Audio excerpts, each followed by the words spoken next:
네, 메리 크리스마스입니다. 날씨가 너무 추워가지고요, 움츠려들고 한데 그래도 주님께서 이 땅에 오신 이 날은 우리에게 가장 즐겁고 복된 날인 줄 압니다. 우리 성탄의 기쁨이 우리 성도님들과 함께하기를 바라며 주 앞에 또 경건하게 예배 드릴 수 있기를 바랍니다. 우리 옆에 분들과 잠시 한번 인사하고 예배 드리겠습니다. 반갑습니다. 네, 예, 집사님 잘 지내셨어요? 이제 자리에서 다 일어서셔서 2장 찬송함으로 하나님께 예배를 드리겠습니다. 저 본당 뒤에 불 좀 켜주세요.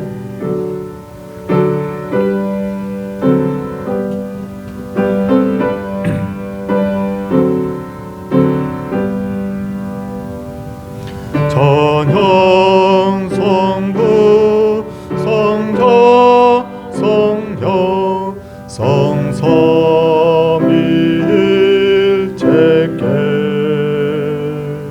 영원 무궁하기까지 영광을 돌리세.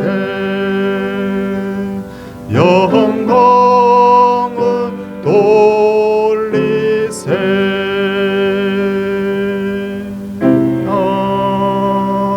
아멘.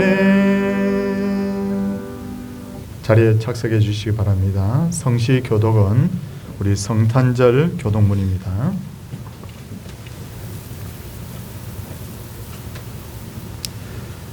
찬송하리로다 주 이스라엘의 하나님이여 그 백성을 돌보사 속량하시며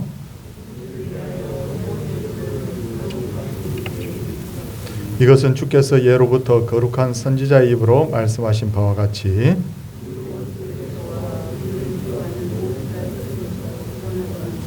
우리 조상을 긍휼히 여기시며 그 거룩한 언약을 기억하셨으니 우리가 원수의 손에서 건지심을 받고 종신토록 주의 앞에서 이는 우리 하나님의 긍휼로 인함이라. 이로써 돋는 해가 위로부터 우리에게 임하여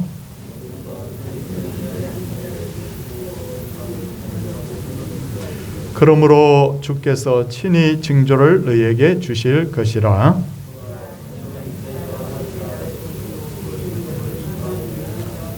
아멘. 사도신경으로 신앙을 고백하도록 하겠습니다. 나는 전능하신 아버지 하나님 천지의 창조주를 믿습니다. 나는 그의 유일하신 아들 우리 주 예수 그리스도를 믿습니다. 그는 성령으로 잉태되어 동정녀 마리아에게서 나시고 본디오 빌라도에게 고난을 받아 십자가에 못 박혀 죽으시고 장사된 지 사흘 만에 죽은 자 가운데서 다시 살아나셨으며 하늘에 오르시어 전능하신 아버지 하나님 우편에 앉아 계시다가 거기로부터 살아있는 자와 죽은 자를 심판하러 오십니다. 나는 성령을 믿으며 거룩한 공교회와 성도의 교제와 죄를 용서받는 것과 몸의 부활과 영생을 믿습니다. 아멘. 찬송 112장입니다.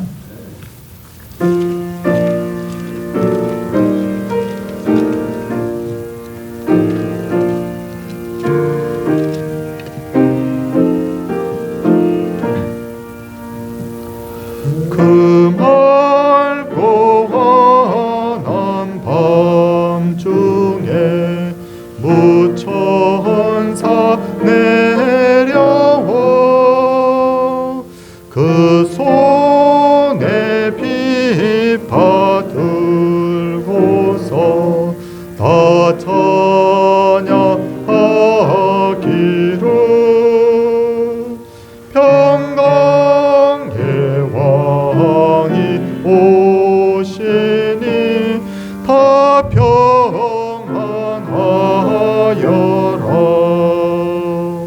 그 소란하던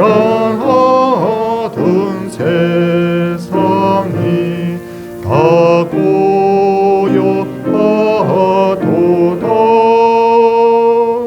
무천사 날개 펴고서 이 땅에 내려와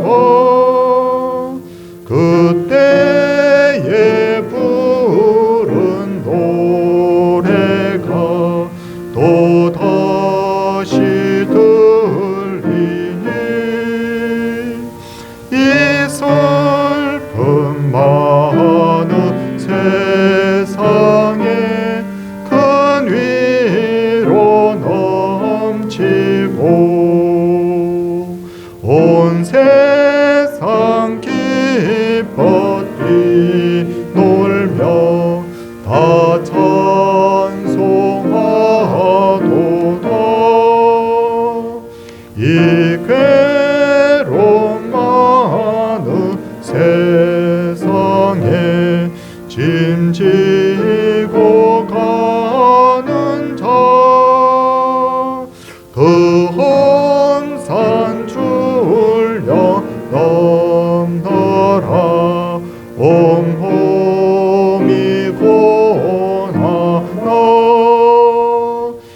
저 천사 기쁜 찬송을 들으며 쉬어라. 예 선지에 원하여 애들의 성령 주 예수 탄생하시니 온 세상 구주라.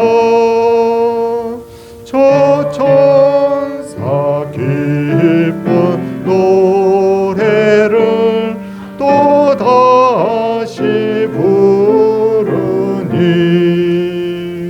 온 세상 사는 사람들 다 와다하도다.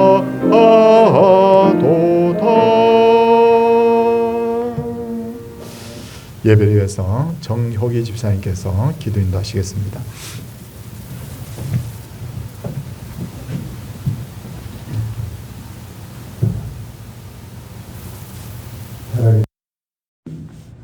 우리를 위해 이 땅에 오신 아기 예수님을 기억하며 다시 오시겠다 말씀하신 주님의 약속을 힘입어 기도드립니다.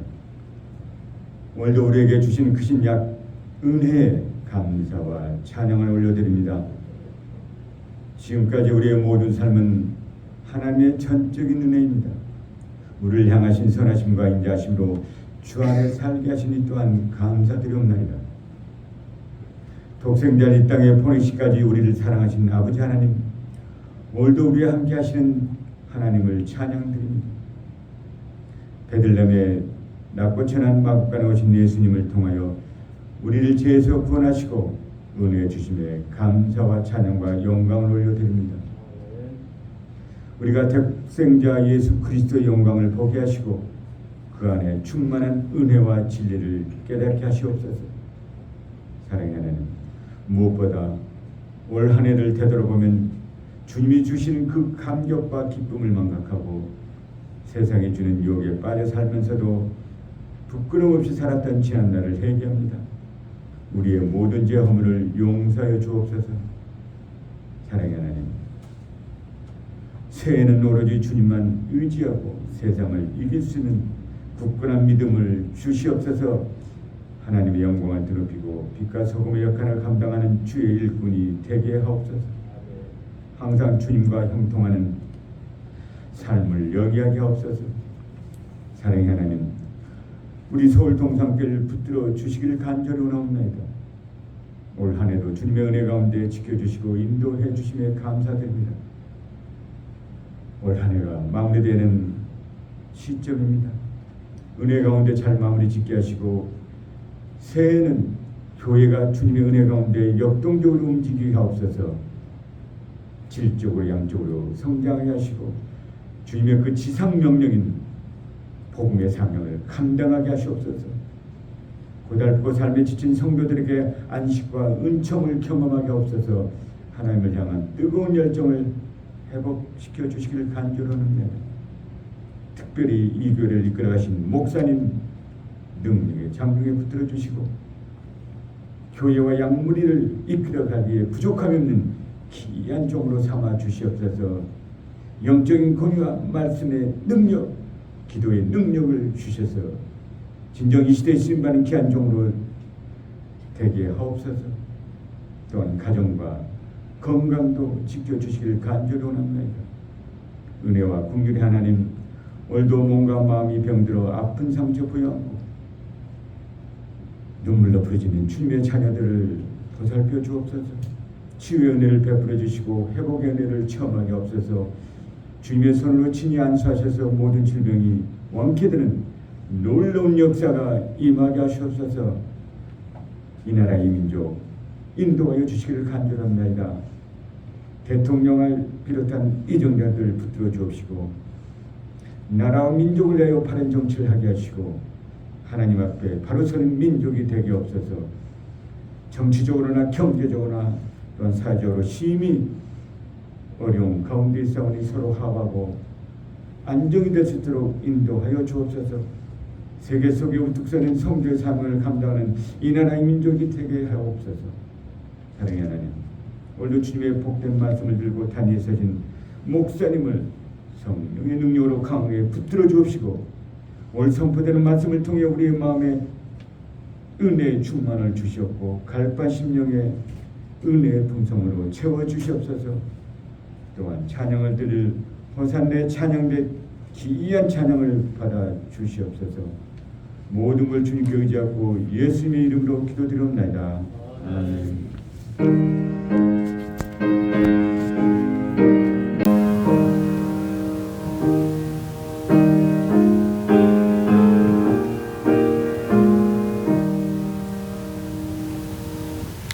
하나님의 말씀은 누가복음 2장 1절에서 7절까지 말씀입니다.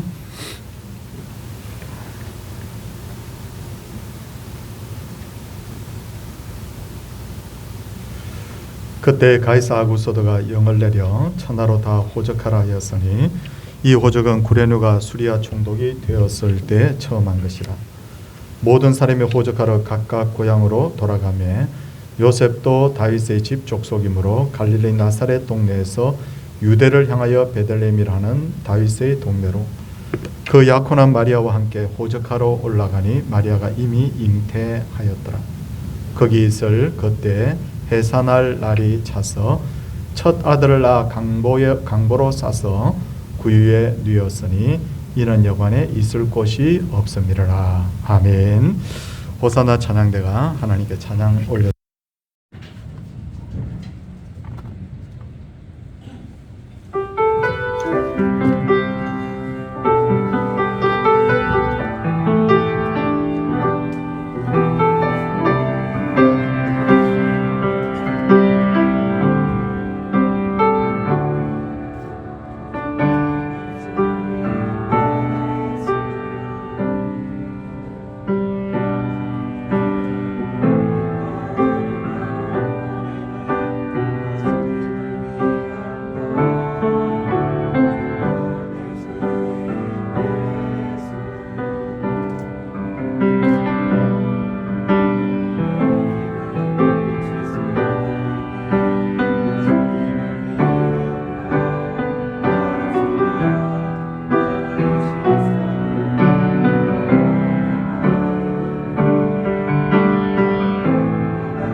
여기 소리 또 공간 때문에 찬송이 잘 안 들렸겠지만 내가 주님을 노래하는 이유, 찬송하는 이유, 우리 귀한 찬양이었습니다.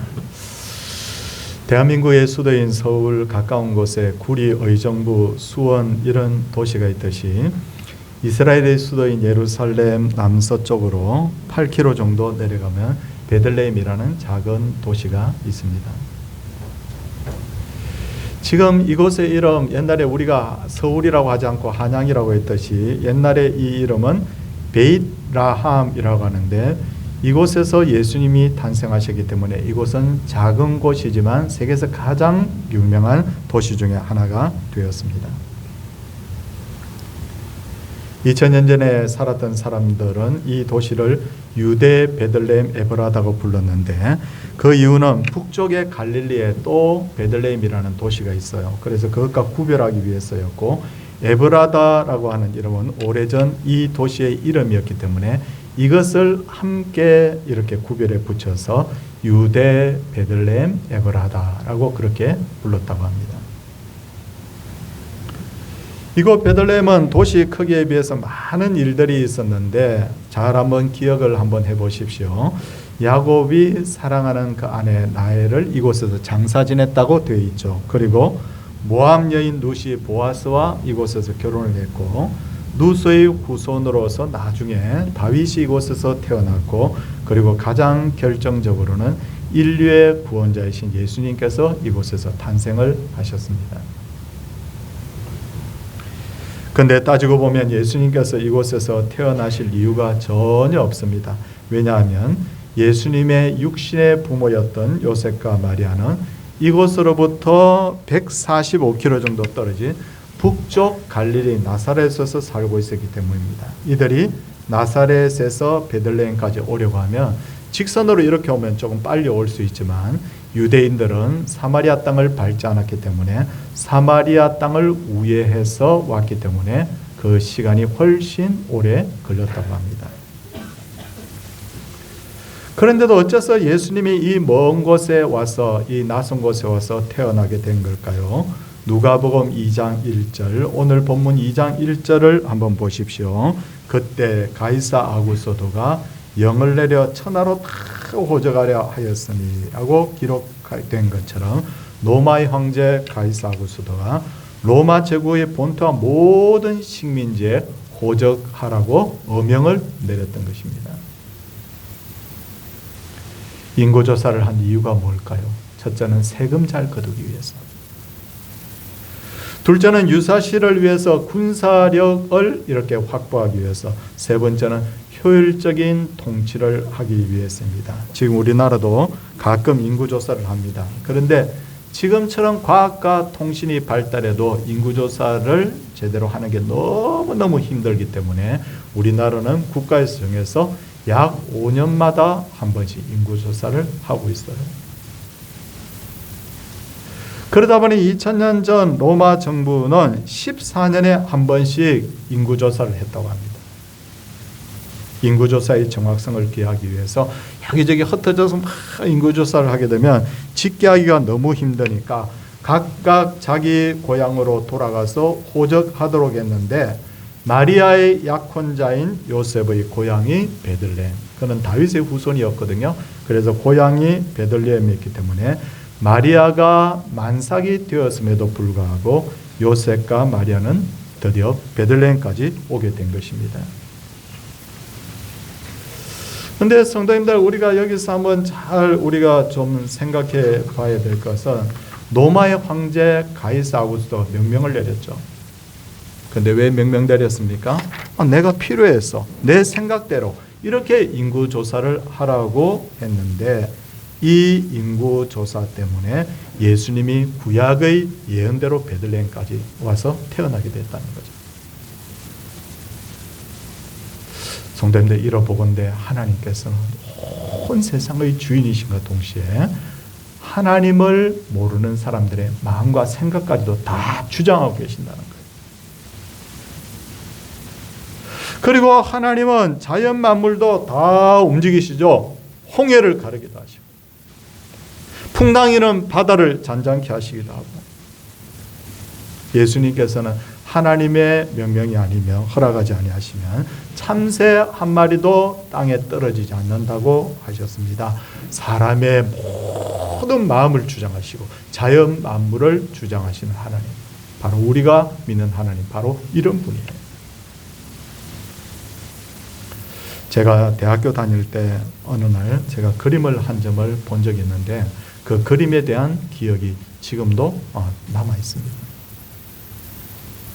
그 그림을 보니까 하늘이 캄캄하고 물결이 막 이렇게 솟구치고 있었어요. 그 배에 몇 사람이 타고 있는데 사람들의 얼굴 표정이 좀 아연실색이 되어 있어요. 그런 그림이었어요. 폭풍 가운데 그 배가 바로 떠 있는 그런 그림이었는데 보니까 그 그림의 키포인트가 뭐냐 하면 바로 그 배의 키를 예수님이 잡고 계시는 그런 그림이었어요. 우리가 염려하고 두려워하는 이유, 하나님이 온 우주의 주인이심을 망각하기 때문입니다. 아니, 하나님이 우주의 주인입니다라고 늘 입으로는 말하고 있습니다. 저도 마찬가지고. 근데 정작 어려움이 닥치면 하나님이 우주의 주인이라는 걸 너무 자꾸 망각해버리는 거예요. 자꾸 잊어버리는 거예요. 저는 사람의 마음의 그릇의 크기가 저는 일정하다고 그렇게 생각이 됩니다. 그러다 보니 하나님에 대한 믿음이 들어오면 걱정과 염려가 물러가게 되고, 염려와 걱정이 자리 잡게 되면 하나님을 의지하는 마음이 물러가게 되고, 두 가지가 같이 마음에 공존할 수가 없는 거예요. 야, 난 죽어도 하나님 믿어. 그러면 걱정이 안 돼. 근데 내가 아이고 하나님 없는 것처럼 느낄 때면 너무너무 걱정에 사로잡히는 그것, 바로 우리가 하나님이 온 우주의 주인이라는 것을 너무 잊어버리기 때문에 자꾸 그런 현상이 일어나는 거예요. 그러므로 염려하고 기도하고 걱정할 시간에, 두려워할 시간에 오히려 기도해야 합니다. 기도하는 습관을 들여야 돼요. 어떤 때는 막 기도가 안 될 때가 있어요. 기도가 늘 잘 되는 게 아니거든요. 그런데 하나님께 맡기면서 기도하다 보면 나도 모르게 이게 참 어느 것이 우선이라고 참 말한다면 물론 믿음이 우선이지만, 어떤 때는 막 그냥 하나님 하면서 내가 막 기도하다 보면 마음에 불같은 막 믿음이 막 생겨요. 그렇게 막 기도하다 보면 하나님이 주시는 선물이 하나 있는데 그게 뭐냐면 평강, 마음의 평강을 주시는 거예요. 나에게는 답이 없지만 하나님께 답이 있다는 믿음이 생기면 그때부터 그 믿음이 내 마음속에 가득 차는 그 순간부터 하나님이 상황을 바꾸시기 시작합니다. 우리에게 저는 그런 일이 일어나기를 원합니다. 예수님이 베들레헴에서 탄생하신 것은 구약의 예언이 성취된 것입니다. 예언이 뭘까라고 한번 생각해 보십시오. 하나님의 관점에서 보면 그건 작정이에요. 하나님에게서는 예언이 없거든요. 근데 그 하나님이 작정하신 것을 선지자의 입을 통해서 미리 말하면 그게 뭡니까? 예언이에요. 하나님이 작정하신 것을 선지자의 입을 통해서 예언된 것이 실제 우리 눈앞에 일어나면 그게 뭐냐면 현실이고 기적이에요. 하나님께서 오래전부터 당신의 아들 예수 그리스도를 베들레헴에서 나게 하시기로 작정하셨고, 그것을 선지자들의 입을 통해서 예언하게 하셨습니다. 미가서 5장 2절 보면 베들레헴 에브라다야, 너는 유다 족속 중에 작을지라도 이스라엘을 다스릴 자가 내게서 내게로 나올 것이라 라고 하셨죠. 하나님의 작정이고 이것을 선지자의 입으로부터 통해서 예언하게 하셨습니다. 그리고 성경에 아주 중요한 단어가 하나 나옵니다. 그 단어가 뭐냐면 때가 참에라는 단어입니다. 들어보셨죠? 때가 참에. 예수님을 실제로 베들레헴에서 나게 하심으로 그분이 바로 하나님께서 보내신 바로 그 예언하게 된 예언의 그 내용이 바로 메시아인 것을 증명해 보이신 것입니다. 성경은 곳곳에서 예수님의 탄생이 구약의 말씀이 성취된 것이라고 말하고 있잖아요. 선지자의 입으로 말한 바와 같이, 선지자 이사야가 말한 바와 같이 이렇게 계속해서 나오는 게 뭐냐면 그게 예언이 성취되었다는 거잖아요. 이처럼 구약에는 예수님의 탄생에 대한 예언이 약 300군데 정도 나옵니다. 이 300번의 예언이 성도님들 보세요. 하나가 이루어지고 그 다음 하나가 이루어지고 이 두 개가 이루어질 확률 얼마나 되겠어요? 하나가 이루어지고 또 하나가 이루어지고 또 하나가 이루어지고 세 개가 이루어질 확률이 어떻게 되겠어요? 여기 우리 찬양대에는 수학 천재도 한 명 있습니다. 자, 한번 생각해 보세요. 이 예언 300개가 전부 다 성취될 확률을 저는 뭐 잘은 모릅니다만 거의 생각해 보면 이건 거의 제로예요. 제로. 299가지도 아니고 300가지 정도 전부 다가 다 이루어질 확률은 제로에 가깝습니다. 예수님은 구약의 예언을 100% 성취하시면서 이 땅에 오신 거예요. 그런데도 태어나서 죽을 때까지 구약 성경을 연구했던 서기관과 바리새인들은 예수님이 이 땅에 오셨는데도 불구하고 알아보지 못했습니다. 전에도 말씀드렸지만 우리는 저는 제가 만난 사람 중에 제일 성경 암송 잘하는 분이 로마서 16장 전부 다 암송하는 여성분이었거든요. 대단하다고 느꼈어요. 근데 이 서기관과 바리새인들 중에는 구약 성경 전부 다를 암송하는 사람도 있었대요. 그런데 예수님이 이 땅에 앉아 알아보지 못했어요. 왜 알아보지 못했을까? 왜? 이사야 44장 18절을 보시면 그들이 알지도 못하고 깨닫지도 못함은 이유가 있죠. 그들의 눈이 가려서 보지 못하며 그들의 마음이 어두워져서 깨닫지 못함이니라. 눈이 가려지면 아무리 세상 좋은 것일 수도 보이지 않아요.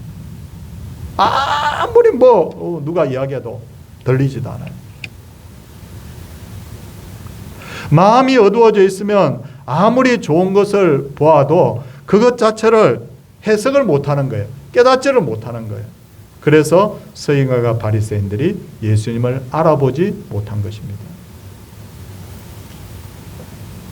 이제 성경은 초림하신 예수님은 예수님의 재림과 심판에 대해서 말씀하고 있잖아요.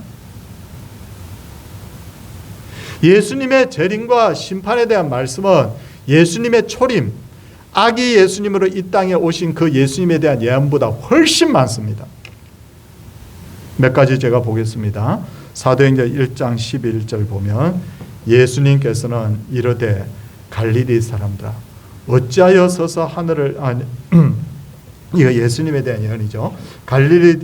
이르되 갈릴리 사람들아 어찌하여 서서 하늘을 쳐다보느냐 너희 가운데서 하늘로 올려지신 이 예수는 하늘로 가심을 본 그대로 오시리. 예수님의 부활, 예수님의 성천 후에 이 예언이 지금 있잖아요. 데살로니가전서 4장 16절을 보면 또 이와 같이 말합니다. 주께서 호령과 천사장의 소리와 하나님의 나팔 소리로 친히 하늘로부터 강림하시리니 그리스도 안에서 죽은 자들이 먼저 일어난다고. 성탄절이 성탄절로 그냥 그냥 이렇게 끝나서는 안 돼요. 성탄절이야 우리 선물도 나누고 노래하고 즐거워하는 것으로 끝나서는 안 된다는 거예요. 중요한 게 뭐냐면 성탄이 우리에게 의미가 있는 이유가 뭐냐. 예수님을 통해서 우리가 새 생명을 얻고 구원받고 다시 오실 예수님을 맞이할 수 있기 때문에 이게 의미가 있는 거예요. 예수님 분명히 재림합니다. 그런데 정말 우리 한국교회에 대한 깊은 반성 중에 하나가 뭐냐면 재림에 대한 경각심이 너무 많이 사라져 버렸어요. 우리 눈이 가려지고 마음이 어두워진 사람은 예수님이 다시 오신다고 하더라도 알아보지 못하죠. 그런 면에서 저는 우리 모든 성도님들의 그 눈이 열리고 귀가 열리고 저는 마음이 열리기를 바랍니다. 정말 초림의 예수님, 나 예수님 알아봐. 우리가 이렇게 자신하고 있어서 안 됩니다. 정말 우리의 눈이 열리고 우리의 귀가 열리고 마음에 깨닫게 해달라고 우리 하나님 앞에 정말 간구해야 돼요. 이래야 진짜 우리가 맞는 성탄의 의미가 있는 거예요. 예수님이 태어나신 베들레헴의 뜻이 뭡니까? 베이틀레헴. 예수님은 바로 이 베들레헴에서 나셨는데 베들레헴의 뜻은 떡집이에요. 떡집. 그런데 성경을 보니까 뭐라고 나와 있느냐면 요한복음 6장 35절에 보니까 예수님께서 뭐라고 말씀하시나? 나는 생명의 떡이니 내게 오는 자는 결코 줄이지 아니할 터이요. 그렇게 말했어요. 예수님이 생명의 떡이래요. 근데 생명의 떡이신 예수님이 어디에 태어나셨어요? 떡집에서. 성경에서 말하고 있는 떡이 뭡니까? 인절미, 백설기 그런 잔칫날에 먹는 그런 떡이 아니라 우리 말로 하면 이건 밥이잖아요. 밥. 주식이에요. 아무리 잘난 사람이라고 하더라도 밥 안 먹으면 안 되잖아요. 아무리 잘난 사람이라고 하더라도 생명의 떡이신 예수님을 마음에 영접하지 않으면 아무 소용 없잖아요. 생명의 떡이신 예수님을 믿어야 마음에 영접해야 그래야 그 사람이 영생을 얻게 되는 거잖아요. 요한복음 3장 16절 말씀합니다. 하나님이 세상을 이처럼 사랑하사 독생자를 주셨으니 이는 그를 믿는 자마다 멸망하지 않고 영생을 얻게 하려 하십니다. 우리가 교회 오는 가장 큰 이유가 뭡니까? 예수님 믿고 구원받기 위해서. 교회 와서 나랑 아무리 뛰고 달리면서 아무리 많은 일을 해도 내 마음속에 예수가 없으면 안 되잖아. 그런 면에서 우리 교회는 베들레헴 같은 떡집이 돼야 되죠. 그래서 많은 이들이 우리 교회를 통해서 누구를 발견하게 해야 되느냐면 생명의 떡이신 바로 예수 그리스도를 발견하게 해야 됩니다. 이게 성탄의 정신이 바로 사는 거예요. 예수님은 낮고 천한 곳에 태어나셨습니다. 베들레헴 마구간에서 태어나셨죠. 제가 몇 년 전에 참 코로나 바로 오기 직전에 제가 베들레헴에 가본 적이 있어요. 근데 저희를 안내하는 목사님이 오늘은 예수님께서 탄생하신 장소로 갑니다. 그렇게 했어요. 와, 그때 기분이 진짜 이상했어요. 2000년 전에 이 땅에 오신 예수님의 그 태어난 장소를 내가 가본다고? 와, 한번 생각해 보세요. 그 장소가 지금 존재하고 있고 그 장소에 지금 가본다? 야, 그 마음이 어떤지 한번 생각해 보세요. 마음이 진짜 이상했어요, 제가 근데 예수님 탄생하신 그 장소에 가서 제가 2번 놀랐어요. 첫 번째는 왜 놀랐느냐면 예수님 탄생하신 장소에 갔더니 엄청나게 큰 교회가 이렇게 지어져 있는 거예요. 그 장소에. 내가 놀랐어요, 그때. 마치 대궐 같았어요. 근데 이 교회를 누가 지었을까? 제가 기독교 역사를 공부하면서 배운 적은 있거든요. 제가 기억을 더듬어 보니까 맞아. 그때 내가 배운 게 바로 이 내용이지. 눈으로 확인했는데 우리 성도님들 알죠? 로마에서 기독교를 공인한 콘스탄티누스 대제라는 분 알죠? 들어보셨죠? 그 어머니 헬레나가 믿음이 아주 좋았어요. 이 헬레나 이 어머니가 황제의 어머니가 이 베들레헴을 방문을 한 거예요. 너무 초라한 거예요, 이곳이. 그래서 여기다가 교회를 지어라. 그렇게 해서 황제의 명으로 교회를 지었으니까 교회가 얼마나 크고 화려하겠어요. 막 가면 막 이렇게 막 기둥들이 쫙 이렇게 막 서 있습니다. 그래서 놀랐어요. 그런데 이 교회당이 이곳에 있음으로 해서 예수님의 그 탄생 장소가 잊혀지지 않았다는 것까지는 감사합니다. 솔직히. 그렇죠? 안 그랬으면 그 장소를 잊어버렸을 거 아니에요. 그런데 아쉬운 게 뭐냐면 너무 큰 교회당이 그 위에 서 있으니까 마구간의 이미지를 덮어버리는 거예요.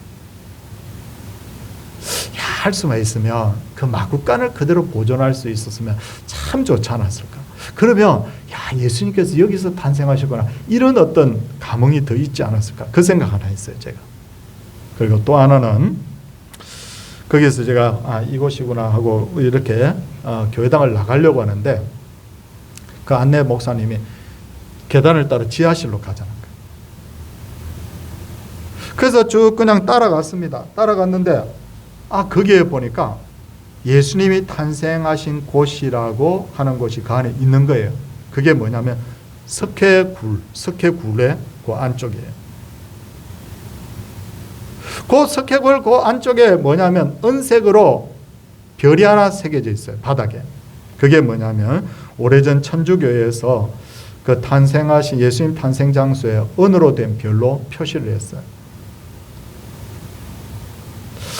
저의 생각에는 마구간 하면 우리가 흔히들 그냥 나무로 얼기설기 정도 그냥 대충 지은 그런 흙강 같은 걸 생각하는데 예수님 탄생하셨다는 그 장소는 석회굴로 되어 있습니다. 석회굴로 이렇게 되어 있는데 학자들이 연구해 하면 2000년 전에 베들레헴에서는 많은 이들이 석회굴을 집이나 마구간으로 그렇게 이용을 했다고 합니다. 좀 전에 보았던 크고 화려한 교회당에 비해서 지극히 초라한 곳. 물론 성도님들, 콘스탄티누스 대제가 여기다가 교회당 지은 것이 예수님 성천하시고 난 후에 한 300년 지났기 때문에 100% 이곳이 정확한 장소라고 말씀드리긴 조금 어려울 수는 있습니다. 그러나 이곳이 예수님이 탄생하신 장소구나 하는 그런 생각이 드니까 그냥 조그마한 그냥 그 석회굴 거기서 탄생하셨다는 생각이 드니까 마음이 다시 한번 감동이 되더라고요. 예수님께서 베들레헴 거기다가 이 초라한 마구간에서 태어나신 이유는 고린도후서 8장 9절을 보니까 부유하신 이로써 너희를 위하여 가난하게 되시면 그의 가난함으로 말미암아 너희를 부유하게 하십니다. 영적으로 가난하여 굶주리고 있는 자들에게 생명을 주시기 위해서, 천국이라는 그 부유함을 우리에게 주시기 위해서 예수님께서 바로 이 낮고 천한 곳에서 탄생을 하셨다, 그 말입니다.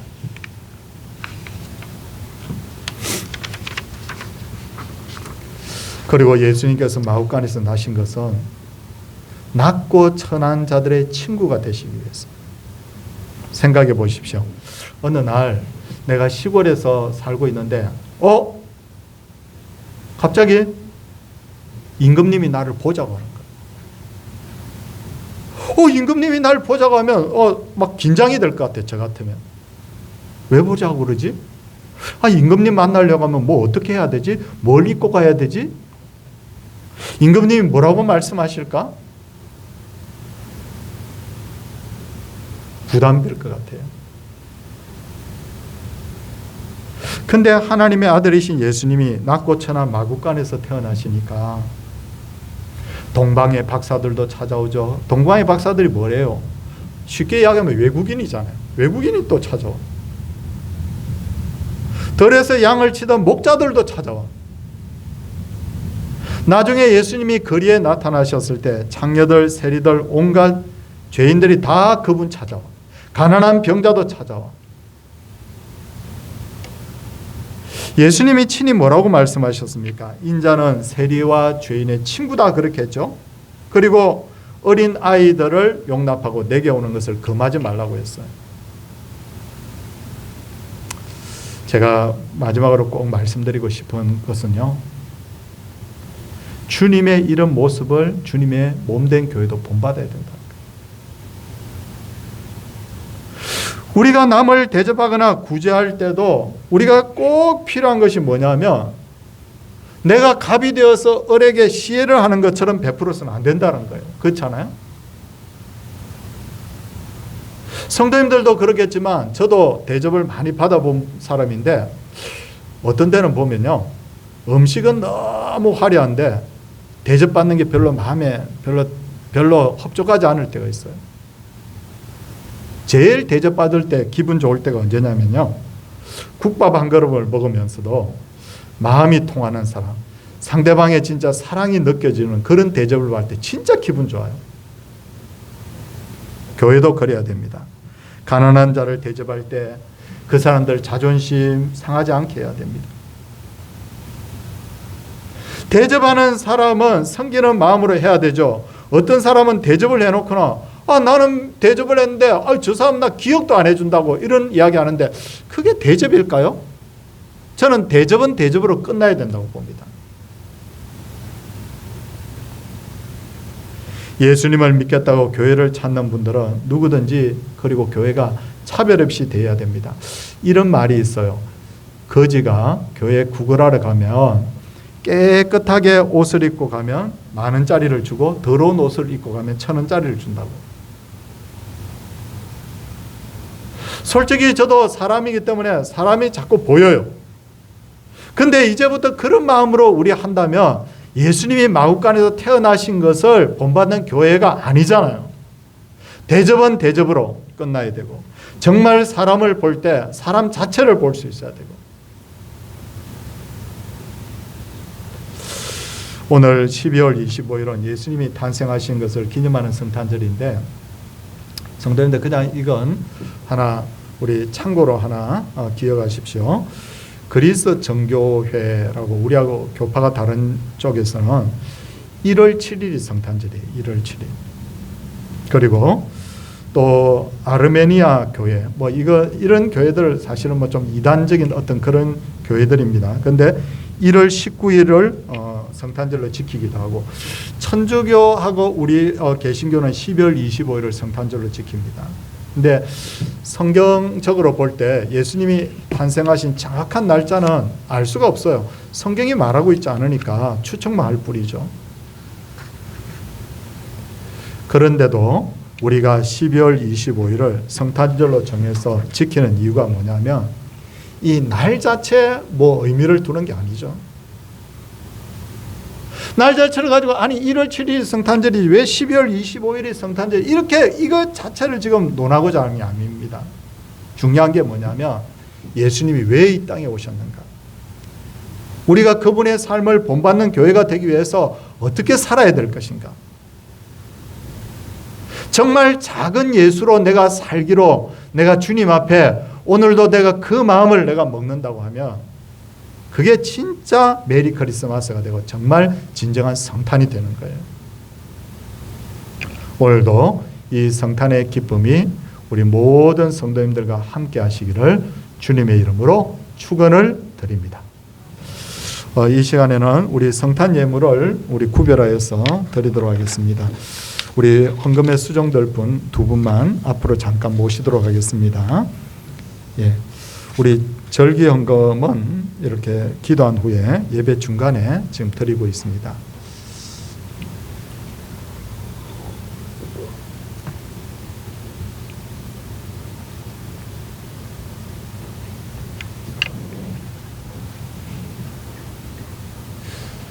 주님 감사합니다. 이 땅에 우리를 구원하시기 위해서 생명의 떡으로 오신 예수님을 생각합니다. 주님께서 우리에게 베푸신 그 은혜를 감사하며 오늘도 귀한 예물을 마음으로 드립니다. 여기에 계신 모든 분들이 작은 예수로 살아갈 수 있게 하여 주시고, 정말 이 성탄이 의미 있도록 왜 주님께서 이 땅에 오셨는가를 깊이 생각하는 그런 성탄이 되도록 하나님께서 우리의 마음속에 감동 감하여 주옵소서. 감사드리며 예수님 이름으로 기도드리옵나이다. 아멘. 찬송 115장 우리 찬송하도록 하겠습니다.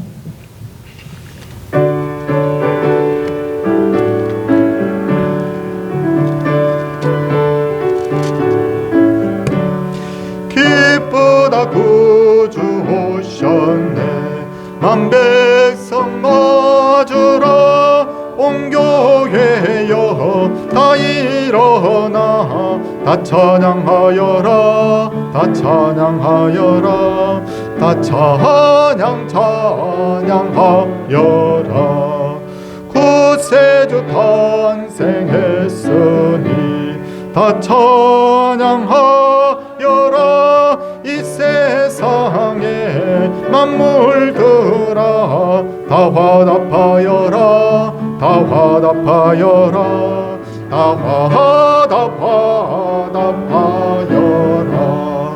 온 세상 죄를 사하려 주 예수 오셨네. 죄와 슬픔 몰아내고 다 구원하시네.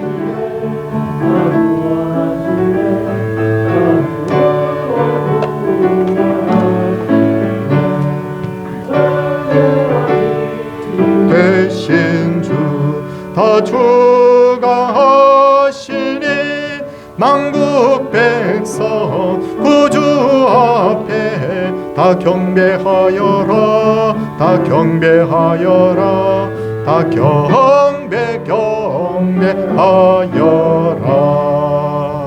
아멘. 2022년을 지켜주신 주님의 은혜에 감사합니다. 주님의 자녀로 성탄의 기쁨을 누리게 하시니 감사합니다. 아버지의 사랑 힘입어 승리의 삶 살게 하옵소서. 예, 우리 성탄 감사 예물은 제목을 읽지 않도록 하고요. 네, 같이 한번 기도하도록 하겠습니다. 주님의 나신 날을 우리가 기념하는 이 날 지킬 수 있도록 해주신 것 감사합니다. 하나님 앞에 은혜를 구합니다. 우리가 정말 작은 예수로 살지 못한 것들을 주님 용서하여 주시고, 하나님 솔직히 말씀드립니다. 믿음의 말, 긍정의 말, 복된 말을 해야 되는데 불평 원망에 사로잡혔고, 하나님 앞에 어려움 당할 때 먼저 주님을 찾고 기도해야 되는데 염려와 또 걱정의 노예가 되어 살아갔음을 주님 용서하여 주옵소서. 아버지 하나님, 누군가에게 사랑을 베풀 때 주님의 이름으로 베푸는 그 자체를 기쁨으로 삼아야 되는데, 하나님 무엇인가 내게 무언가 돌아올 것을 생각하며 하나님 앞에 그렇게 잘못 살았던 것도 주님께서 용서해 주시기를 간절히 바라옵고 원합니다. 사랑의 주님, 이 땅에 오신 예수 그리스도를 깊이 생각하는 그 아름다운 하나님 성탄이 되게 하여 주시고, 오늘 온 종일토록 예수 그리스도를 깊이 생각하는 날 되게 하여 주시옵소서. 주님 사랑합니다. 귀한 11조 하나님, 또 감사예물, 성탄예물, 하나님께서 또 정하여 드리게 하신 건축예물과 또 전도성교예물, 주정예물 하나님께서 다 받으시고, 우리 성도님들이 정말 예수 그리스도를 오직 나의 생명과 기쁨으로 삼는 그런 하나님 놀라운 은혜가 날마다 넘치게 하여 주시옵소서. 청년들은 진로 때문에 힘들어하고 사회생활 초입부에 힘든 일들이 많을 줄 아는데, 하나님께서 우리 청년들에게 은혜를 베풀어 주시고, 또 우리 성도님들 추위에 하나님 건강 상치 않도록 하여 주시고, 아픈 분들은 하나님 회복되게 하여 주시고, 어려운 상황 속에 있는 분들도 해결함 받게 하여 주시옵시고, 그래서 뛰며 기뻐하며 하나님의 살아계심을 함께 찬양하는 귀한 하나님 날들로 이어지게 하여 주시옵소서. 이 주위에 우리는 하나님 이렇게 떨며 또 예배를 드렸습니다. 그러나 우리보다 더 춥고 가난한 자들을 생각하게 하여 주시옵시고, 예수 그리스도께서 죄인과 가난한 자와 병든 자의 친구 되시기 위해서 오셨다는 것을 기억하며, 주님의 몸된 교회도 우리 성도들도 그렇게 하나님 살아갈 수 있도록 하나님께서 도와주시옵소서. 주님께서 오늘도 홀로 영광 받아주시기를 비옵고 예수님 이름으로 기도드리옵나이다. 아멘. 우리 다 자리에서 일어서셔서 620장 찬송하겠습니다.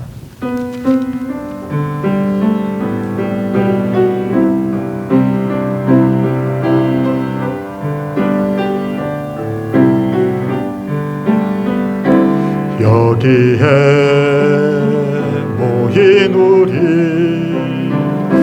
주의 온종 받은 자여라. 주께서 이 자리에 함께 계심을 아노라. 언제나 주님만을 찬양하며 따라가리니 시험을 당할 때도 함께 계심을 믿노라. 이 믿음 더욱 굳세라. 주가 지켜주시나.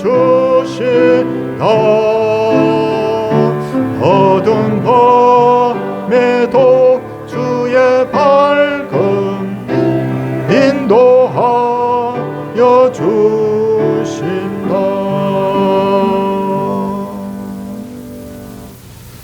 부활이요 생명이 되신 주 예수 그리스도의 은혜와 독생자를 이 땅에 보내신 하나님의 그 넘치는 사랑과 오늘도 우리 성도들에게 작은 예수로 살기를 간절히 구하며 깨닫게 하시는 성령님의 감화 감동하심이 하나님의 사람들 위해 그리고 그 가정 위에와 자녀 위에와 생업 위에와 교회 위에 이제로부터 영원토록 함께 있을지어다. 아멘.